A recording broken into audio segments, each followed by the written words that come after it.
Good morning to all my students. Today I produced a new topics. I am Dr. Shrikant Majumdar, Jain college Chakradharpur. आज मैं आपको फिर fifth semester को financial management में एक नई टॉपिक के साथ प्रस्तुत हो रहा हूँ। लिवरेज का विश्लेषण यानी लिवरेज एनालिसिस। लिवरेज यांत्रिक यानी मैकेनिक्स में बहुत यूज होता है। ये एक यांत्रिक आपको बताता है लीवर जो है वो भारी से भारी मशीनों को बहुत आसानी से गति प्रदान करती है। ठीक उसी प्रकार फाइनेंशियल मैनेजमेंट में लिवरेज लाभ की गति को, बिक्री की गति को वृद्धि करने में सक्षम होता है लिवरेज। ठीक उसी प्रकार से जैसे बोला मैंने कि भारी से भारी मशीन को यांत्रिकी में गति प्रदान करता है, ठीक उसी प्रकार से ये लिवरेज भी फाइनेंशियल मैनेजमेंट में लाभ की गति को बढ़ाता है। लीवर प्रेरित या बाध्य करने वाली शक्ति को कहते हैं। प्रेरित या बाध्य करने वाली शक्ति को कहते हैं। लिवरेज लीवर का कार्य या शक्ति का क्रियात्मक लाभ है, जिसका अर्थ प्रभावशीलता है यानी इफेक्टिवनेस, कार्य क्षमता में वृद्धि। लिवरेज से कार्य क्षमता में वृद्धि होती है। हम जानते हैं कि स्थिर लागत लिवरेज का एक महत्वपूर्ण पॉइंट है। स्थिर लागत अनुपात ऊंचा होने पर कुल पूंजी में और ऋण पूंजी में भार और दायित्व बढ़ जाते हैं। जिस प्रकार से लागतों में स्थिर लागत महत्वपूर्ण है और ये लिवरेज का एक अध्ययन है, ठीक उसी प्रकार से कुल पूंजी में ऋण पूंजी भी महत्वपूर्ण है और वो लिवरेज का अंश है। ऋण पूंजी से स्थायी लागत बढ़ती है क्योंकि ब्याज देनी पड़ेगी स्थायी रूप से। जितनी अधिक ऋण पूंजी होगी उतनी स्थायी भार बढ़ेगी। उसी प्रकार से स्थिर लागत जितनी अधिक होगी लाभ की मात्रा में कमी आती जाएगी। इसलिए लिवरेज इस अनुपात को तय करता है कि स्थिर लागत किस अनुपात में होनी चाहिए, पूंजी की अनुपात भी क्या होनी चाहिए। वित्तीय प्रबंधक के लिए लिवरेज एक बहुत ही महत्वपूर्ण उपयोगी तकनीक है, जिसका सावधानी से प्रयोग करके समता अंशधारियों के प्रति अंश आय, प्रति अंश लाभांश, विनियोग का बाजार मूल्य आदि तय किया जाता है। विनियोग का बाजार मूल्य आदि तय किया जाता है। इसका सर्वश्रेष्ठ स्वरूप निर्धारण कर तकनीक की सहायता ली जाती है। पूंजी संरचना में इसकी महत्व है। विनियोग के निर्णय लेने में इसकी महत्व है और लिवरेज की सहायता से वित्तीय प्रबंधक फाइनेंशियल मैनेजर वित्तीय योजना एवं पूंजी संरचना की रचना कर सकती है। इसलिए काफी महत्वपूर्ण है। लिवरेज 3 प्रकार की होती है: ऑपरेटिंग लिवरेज, परिचालन लिवरेज, वित्तीय लिवरेज, फाइनेंशियल लिवरेज, संयुक्त या मिश्रित लिवरेज, मिक्स्ड लिवरेज। आइए मैं आज आपको ऑपरेटिंग लिवरेज समझाता हूँ। तो एक इधर देखिए, leverage is the very important useful investment decision. all financial manage used leverage techniques. All financial manager use this leverage techniques. Lever and leverage is different aspect. Now clearly understanding the meaning of lever and leverage. Lever is an inducing or compelling force. जबकि leverage is the action of lever or mechanical advantage gained by it. That means effectiveness, कार्य क्षमता में वृद्धि। According to Simon Ezra, leverage is the ratio of the rate of return and shareholder equity and the rate of return on total capitalisation, कुल पूंजीकरण में leverage की महत्व बहुत अधिक होती है।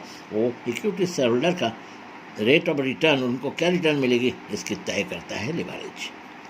Leverage is defined as the ability of the company to use fixed expenses, fixed cost in such a way so as to magnify the effect of change in the variable after deducting variable cost are more than fixed cost if earning before interest and taxes are higher than fixed return charge, then it will be considered a case of favorable leverage.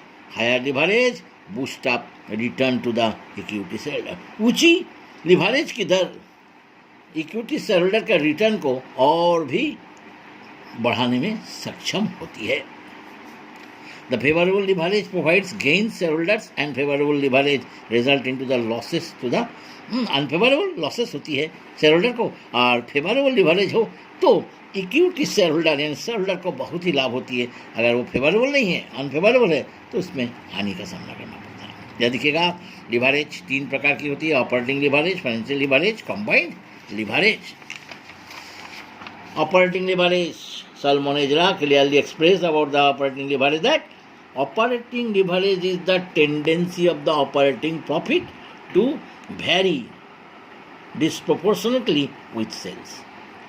यानी operating profit जो हम लोग EBIT कहते हैं, earning before interest and tax, उसके साथ sales का अनुपात को बताता है ये operating leverage. When a firm operates with heavy fixed cost in relation to its total operating cost, it is said to be using operating leverage.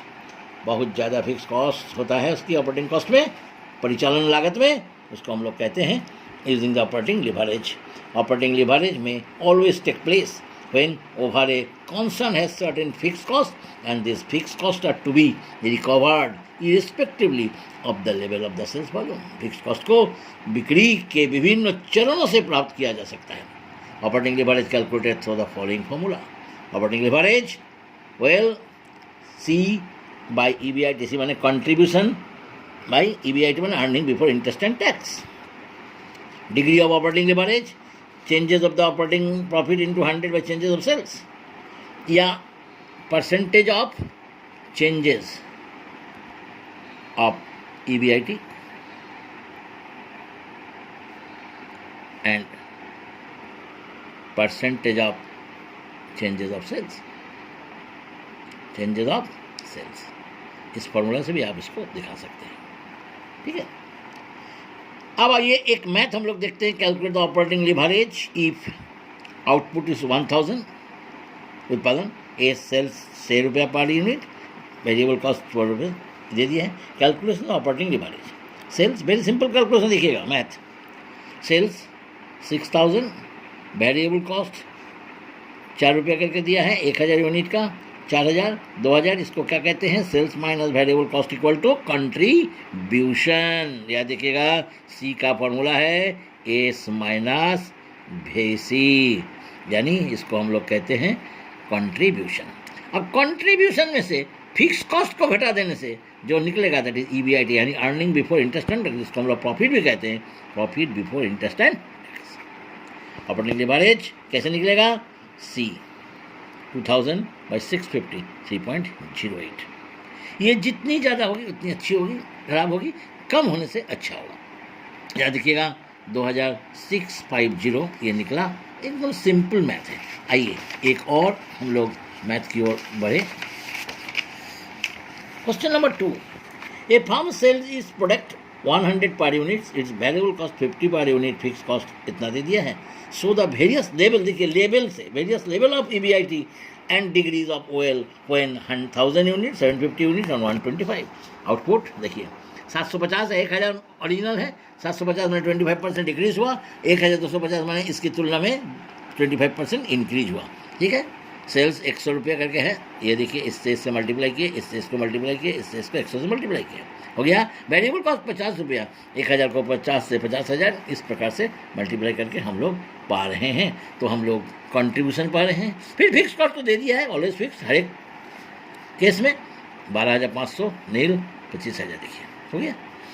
Operating leverage 50,000 OL contribution by EBIT, contribution by EBIT, contribution by EBIT, 0 से divide करेंगे तो infinite होगा 2.5 degrees of OL. हम लोग इसकी तुलना से इसको निकाल रहे हैं, देखिएगा फर्स्ट के साथ, है ना, विद द फर्स्ट केस।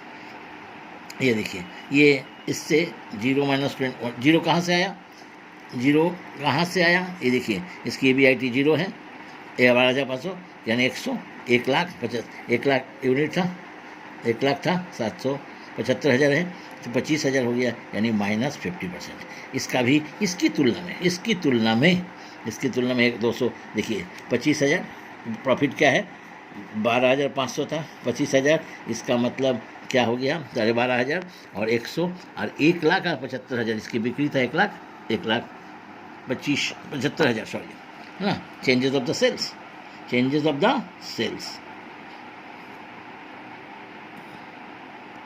1,25,000, 1,25,000 और 1,00,000, 1,25,000 और 1,00,000, यानी ये देखिए 1,25,000, 1,00,000, 50% प्लस। इसका मतलब it is clear that increase of 25% from the 1,000 units to 1,200 EBIT increase 50%। अगर डिक्रीज करते हैं तो EBIT घटकर 50%, यानी अगर हम सेल्स को थोड़ी सी बढ़ाते हैं तो हमारी लागत प्रॉफिट की मात्रा कितनी बढ़ जाती है, क्योंकि फिक्स कॉस्ट उस पर स्थिर है, ठीक है। और एक क्वेश्चन देखिए, ब्रेक इवन पॉइंट से कितना संबंधित है, 20,000 ये दे दिया है, हम लोग इसको निकाल रहे हैं। सबसे पहले हमको निकालना होगा फिक्स कॉस्ट। इस क्वेश्चन में फिक्स कॉस्ट नहीं दिया है, बिना फिक्स कॉस्ट का आप प्रॉफिट नहीं निकाल सकते हैं। फिक्स कॉस्ट आपने देख लिया, फिक्स कॉस्ट कैसे निकालते हैं, BEP का फॉर्मूला है fix cost minus SP minus variable cost selling price. ये देखिए पुट कर दिए, इसके साथ इसका गुना हो गया, 20,000 फिक्स कॉस्ट इनटू क्रॉस कर दिए, 4 लाख हो गया। बस उसका 25,000 और 30,000 दोनों ही यूनिट पर हम लोग इसको पुट करके देखिए, 25,000 30,000 सेलिंग प्राइस सेम है, सब कुछ सेम है।